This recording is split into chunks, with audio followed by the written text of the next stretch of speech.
गोराडीह में विवाहिता की संदिग्ध फांसी, मौत का कारण अज्ञात। भागलपुर के गोराडीह थाना क्षेत्र के स्वरूपचक गांव में 20 वर्षीय सबनम कुमारी ने घर में अकेली रहकर फांसी लगाकर आत्महत्या कर ली। घटना के वक्त परिजन बाहर थे, लौटने पर शव मिला। पुलिस ने मामला दर्ज कर शव पोस्टमार्टम के लिए भेज दिया है, लेकिन अभी तक आत्महत्या का कारण साफ नहीं हो पाया है। पुलिस मामले की गंभीरता से जांच कर रही है ताकि सच्चाई सामने आ सके। जोने के सफल रहा था, फिर भी अकेला नहीं जा सका। इस बीच में जो कल जो सुबह उसको फोन किया, फोन करने के बाद बातचीत भी किया और करीब 12-2 बजे उसको खबर आ गया कि इसे मर गया। 10 दिन पहले जो मारपीट हुआ तो इसका पर पंचायत वगैरह नहीं की? नहीं, किसी को सूचना भी नहीं? नहीं, समझा बुझा करके? हाँ, समझा बुझा के रहे। 10 दिन के बाद ये घटना घटी। हाँ, कल जो है ना वो बात भी क्या है, और बात करने का बाद जो है ना 2 बजे उसको कोई आदमी कहता है कि जो आपका लड़की खत्म हो गया। क्या नाम था लड़की का? सबनम कुमारी। सबनम कुमारी, उम्र 18 साल। उम्र 18 साल। आप कौन हुए? आप उसका बड़ा पिताजी, बड़े चचा हुए। चाचा हुए, बड़े पापा हुए। हाँ। श्रावणी मेले की बड़ी तैयारी, कांवरियों के लिए प्रशासन का सख्त एक्शन प्लान। भागलपुर में विश्व प्रसिद्ध श्रावणी मेले को लेकर कमिश्नर हिमांशु राय की अध्यक्षता में हाई लेवल समीक्षा बैठक हुई, जिसमें भागलपुर और बांका के डीएम, एसपी समेत तमाम अधिकारी शामिल हुए। कांवरियों की सुविधा और सुरक्षा को लेकर अहम फैसले लिए गए हैं। इस बार कांवर पथ पर व्हाइट पेंट होगा ताकि पैरों को गर्मी से राहत मिल सके, एवं स्वास्थ्य सेवाएं, ट्रैफिक कंट्रोल और सुरक्षा को लेकर विशेष प्लान तैयार किया गया है। भागलपुर डीएम डॉक्टर नवल किशोर चौधरी और बांका डीएम नवदीप शुक्ला ने वादा किया है कि कांवरियों को इस बार किसी तरह की परेशानी नहीं होगी।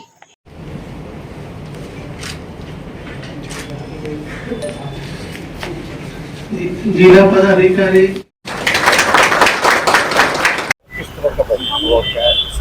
आयुक्त महोदय की अध्यक्षता में श्रावणी मेला 2025 की तैयारियों के संबंध में अभी बैठक की गई है। बैठक में भागलपुर जिले के समस्त अधिकारीगण, साथ ही बांका जिले के एम साहब, एसपी साहब और वहाँ के समस्त अधिकारीगण उपस्थित हैं और आयुक्त महोदय के द्वारा कई निर्देश प्राप्त हुए हैं। हम लोग तैयारियों को काफ़ी अच्छे तरीके से करा रहे हैं और समय से काफ़ी पूर्व हम लोग तैयारियों को और दुरुस्त करा रहे हैं। सुरक्षा के दृष्टिकोण से सुरक्षात्मक दृष्टिकोण से जगह जगह हम लोग नियंत्रण कक्ष बना रहे हैं। जगह जगह पे पुलिस बल की प्रतिनियुक्ति है, मजिस्ट्रेट की प्रतिनियुक्ति है। लोगों के भोजन जो करेंगे उसकी जो स्वच्छता है उसके लिए भी हम लोगों ने टीम को लगाया है। इसके अलावा जगह जगह पे स्वास्थ्य सुविधाओं की व्यवस्था रहेगी। पिछले बार आपने देखा था कि सड़क पे भी हम लोगों ने व्हाइट पेंट कराया था ताकि लोगों का जो पैर नहीं जले, और जो कच्ची कांवरिया पथ है उस पर बालू का रिप्लेसमेंट है, समय समय में पानी का छिड़काव है, साथ ही ड्रोन कैमरे से निगरानी है। और जो नदी में है, नदी में भी हम लोग बैरिकेडिंग करेंगे और प्लस उसको और प्रोटेक्शन देंगे ताकि लोगों को सुरक्षात्मक दृष्टिकोण से भी बेहतर रहे। और सुल्तानगंज में युवा जदयू की बड़ी बैठक, पंचायत अध्यक्षों को किया गया सम्मानित। सुल्तानगंज के आलोक इंटरप्राइजेस परिसर में युवा जदयू प्रखंड कमेटी विस्तार को लेकर एक महत्वपूर्ण बैठक आयोजित हुई, जिसमें स्थानीय विधायक प्रोफेसर ललित नारायण मंडल समेत कई प्रमुख नेताओं ने शिरकत की।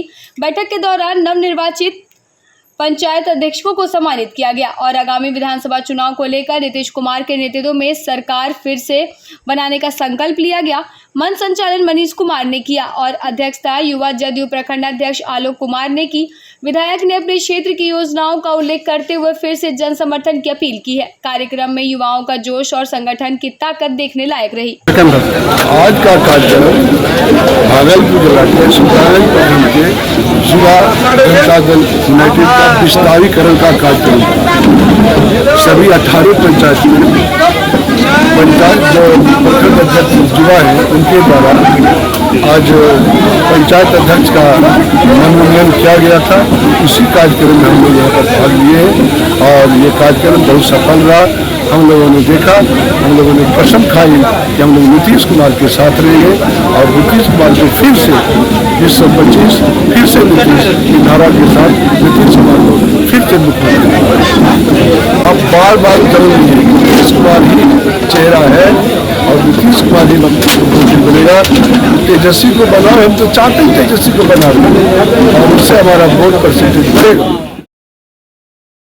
भागलपुर में खेल पत्रकारों का सम्मान, खेलों को मिली नई उड़ान। भागलपुर में आयोजित खेलो इंडिया प्रतियोगिता की उत्कृष्ट मीडिया कवरेज करने वाले पत्रकारों को जिलाधिकारी डॉक्टर नवल किशोर चौधरी ने सम्मानित किया। समीक्षा भवन में हुए इस समारोह में पत्रकारों को मोमेंटो भेंट कर उनकी निष्पक्ष और प्रेरणादायक रिपोर्टिंग की सराहना की गई। जिलाधिकारी ने कहा कि मीडिया की सकारात्मक भूमिका ने न सिर्फ खेलों को नई पहचान दी है, बल्कि खिलाड़ियों को भी बड़ा प्रोत्साहन मिला है। इस मौके पर सूचना एवं जनसंपर्क पदाधिकारी नागेंद्र गुप्ता समेत कई प्रशासनिक अधिकारी उपस्थित रहे। इस आयोजन ने पत्रकारिता की समाज में अहम भूमिका को एक बार फिर से उजागर किया है। निश्चित रूप से जो भागलपुर में खेलो इंडिया यूथ गेम्स 2025 का आयोजन हुआ और उस खेल के आयोजन में जो पूरी तैयारियां हुई और हमारे तैयारियों में कहीं कोई कमी थी उसको उजागर करने का कार्य हो, या हमने जो बहुत बेहतर तैयारियां किया था उसको विश्व पटल पर रखने का कार्य हो, भागलपुर के बाहर के लोगों को बताने का कार्य हो, भागलपुर की प्रतिष्ठा और बिहार की प्रतिष्ठा बढ़ाने का कार्य हो, इन सभी कार्यों में हमारे मीडिया बंधुओं का अहम योगदान रहा है। प्रिंट और इलेक्ट्रॉनिक्स मीडिया के सभी एक व्यक्ति ने काफी मेहनत किया है और हमारे यहाँ के अच्छे कार्यों को विश्व पटल पर दिखाने का कार्य किया है। तो मुझे लगता है कि जितने हकदार हमारे खिलाड़ी हैं उतने ही हकदार हमारे मीडिया के बंधु हैं, जिन्होंने इस बिहार के प्रतिष्ठा को मान सम्मान को बढ़ाया है। इसी अवसर पर आज समस्त मीडिया बंधुओं को ये पहला अवसर है जो जिला प्रशासन की ओर से पत्रकारों को सम्मानित किया जा रहा है। बिल्कुल, पत्रकार बंधु दिन रात लग करके और एक एक चीज के बारे में तथ्यों को सामने लाते हैं और जो बेहतरी है उसको सामने प्रकट करते हैं। जो यहाँ के लोग हैं, यहाँ के बाहर के लोग हैं, उनके समक्ष में निश्चित रूप से और जितनी मेहनत करते हैं उनको भी सम्मानित किया जाना चाहिए। इस वजह से आज सम्मानित किया गया। प्रवीण सिंह का बड़ा हमला, भाजपा सरकार गरीबी और दंगों को दे रही जन्मोत्तरी। भागलपुर के पुलवामा शहीद रतन ठाकुर के गांव मदारगंज पहुंचे कांग्रेस नेता प्रवीण सिंह कुशवाहा ने राहुल गांधी का जन्मदिन बुजुर्गों का सम्मान कर मनाया। इस मौके पर उन्होंने भाजपा सरकार पर कड़ी चोट करते हुए कहा कि देश में गरीबी अपने चरम पर है और करीब 80 करोड़ लोग राशन पर निर्भर है। पुलवामा हमले की जांच अब तक अधूरी है, लेकिन सरकार जानकर ही सेना को खतरे वाले इलाके में भेज रही है। उन्होंने आरोप लगाया कि भाजपा केवल जाति धर्म की राजनीति कर दंगे भड़काने में लगी है और देश की जनता को परेशान कर रही है। उनके जन्मदिन के अवसर पर आयोजित कार्यक्रम है, जिसमें जातीय जनगणना के लिए हम लोग उनको धन्यवाद देते हैं। हमारा पूरा समाज जो वंचित, दलित, गरीब, पिछड़ा वर्ग से आता है वो सब धन्यवाद देता है कि किस तरह से उन्होंने उनकी आवाज़ को बुलंद किया। 80 के दशक में हम लोग नारा सुनते थे, वोट हमारा राज तुम्हारा नहीं चलेगा। उसके बाद नारा आया कि 100 में 90 शोषित है, 90 भाग हमारा है। आज राहुल जी उस नारे को चरितार्थ कर रहे हैं, उस मांग को पूरा कर रहे हैं। आम आवाम के उस मांग को आज पूरा करने वाली ताकत बन के उभरे हैं। निश्चित रूप से जननायक के पीछे पूरा जमाना भारत देश है खड़ा है। लेकिन ये जन्मदिन एक अलग अंदाज में मनाया गया है, आज लोगों को सम्मान देकर सम्मानित करके, क्या इसका काम? ये हमारा काम है। हम समाज के लोग हैं, हम चाहते हैं जहाँ जा रहे हैं उन लोगों को ज़्यादा से ज़्यादा सम्मान दें। हमको ये महसूस हो कि हम ऐसे दल के कार्यकर्ता हैं जो आपका आदर करते हैं, आपको आदर देते हैं और भविष्य में भी आदर देते हैं। गर्भवती पत्नी के सामने झूल गया फांसी पर, भागलपुर में दिल दहला देने वाली घटना। भागलपुर के कपारी गांव से एक दिल दहला देने वाली खबर सामने आई है, जहां घरेलू विवाद के बाद 30 वर्षीय सदानंद कापरी ने अपने 8 महीने की गर्भवती पत्नी के सामने फांसी लगाकर आत्महत्या कर ली। बताया जा रहा है कि मृतक शराब का आदी था और इसी वजह से आए दिन उसका पत्नी से झगड़ा होता था। घटना की सूचना मिलते ही पीरपैंती थाना पुलिस और डीएसपी अर्जुन कुमार गुप्ता मौके पर पहुंचे और फॉरेंसिक जांच शुरू कर दी गई। परिजन गम में डूबे हैं और कुछ भी कहने से बच रहे हैं। पुलिस मामले की तफ्तीश में जुटी है और आवेदन का इंतजार कर रही है। यह घटना न सिर्फ पारिवारिक तनाव की भयावह तस्वीर दिखाती है, बल्कि समाज में मानसिक स्वास्थ्य और नशे के मुद्दे को भी उजागर करती है।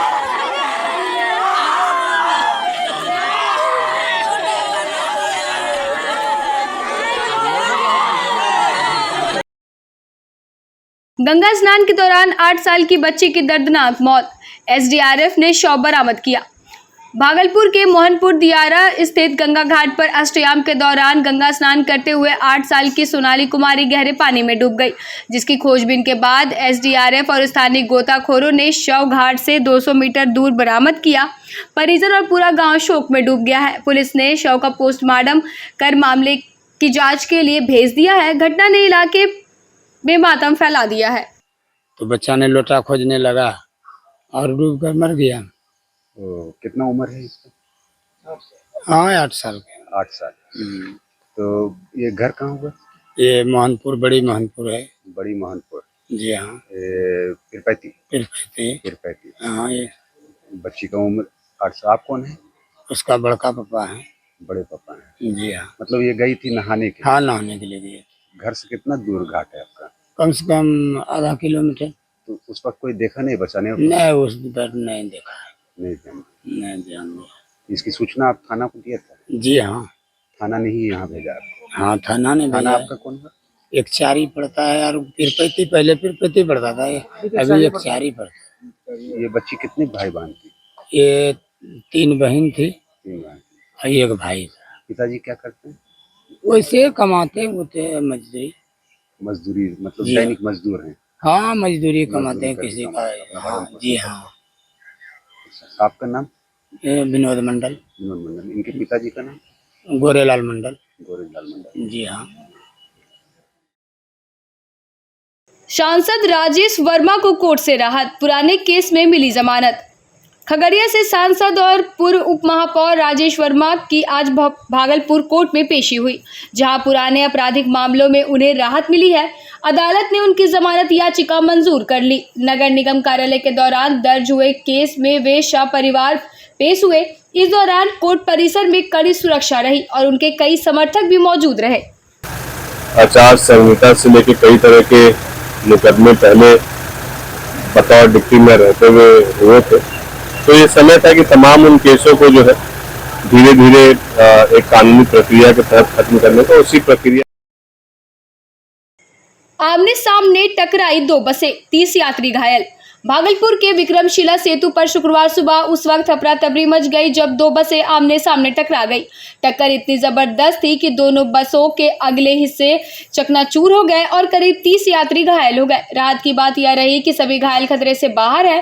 प्रत्यक्षदर्शियों के मुताबिक ओवरटेक की कोशिश में यह हादसा हुआ। एक बस कटिहार से भागलपुर आ रही थी, जबकि दूसरी बस भागलपुर से अररिया जा रही थी।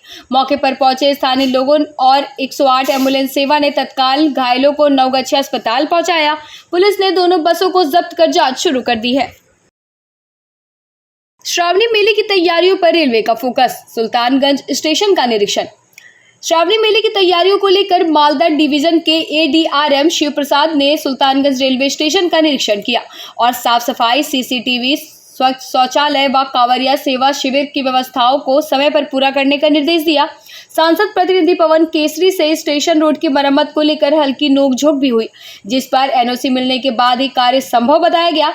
एडीआरएम ने मीडिया को बताया कि सुल्तानगंज से देवघर तक नई ट्रेनें चलाई जा रही है और सभी ट्रेनों का ठहराव भी श्रावणी मेले में सुनिश्चित किया गया है। निरीक्षण के दौरान स्टेशन मास्टर गिरीश कुमार सहित रेलवे अधिकारी और रेल पुलिस भी मौजूद रहे। जो मेरा आना हुआ है मालदा से, एक हमारे डीएम भागलपुर के यहाँ बैठक थी श्रावणी मेला की तैयारियों को लेकर। उसमें प्रमंडलीय आयुक्त साहब थे, डीएम बांका थे और जितने भी बिहार सरकार के अधिकारीगण थे सब थे और रेलवे से भी हम लोग थे और हम लोग पूरा टीम के साथ रेलवे के थे और उन्होंने पूरी समीक्षा की कि कहाँ कहाँ तैयारी कैसी है। रेलवे से हमें पूछा गया तो हमने बताया कि हमारा जो मुख्य स्टेशन सुल्तानगंज है, सुल्तानगंज पर हमारी पूरी तैयारी है और कुछ स्पेशल श्रावणी मेला स्पेशल पैसेंजर ट्रेन भी दिया गया, सैंक्शन किया गया है, जिसमें सुल्तानगंज जमालपुर है, उसके बाद जमालपुर देवघर है, उसके बाद देवघर गोडा है और भी जो एक्सप्रेस ट्रेन है जिसका स्टॉपेज नहीं था, तो श्रावणी मेला को देखते हुए उसका स्टॉपेज भी यहाँ दिया गया है और अगर भीड़ बढ़ी तो उसके स्टॉपेज को भी हम लोग बढ़ा सकते हैं।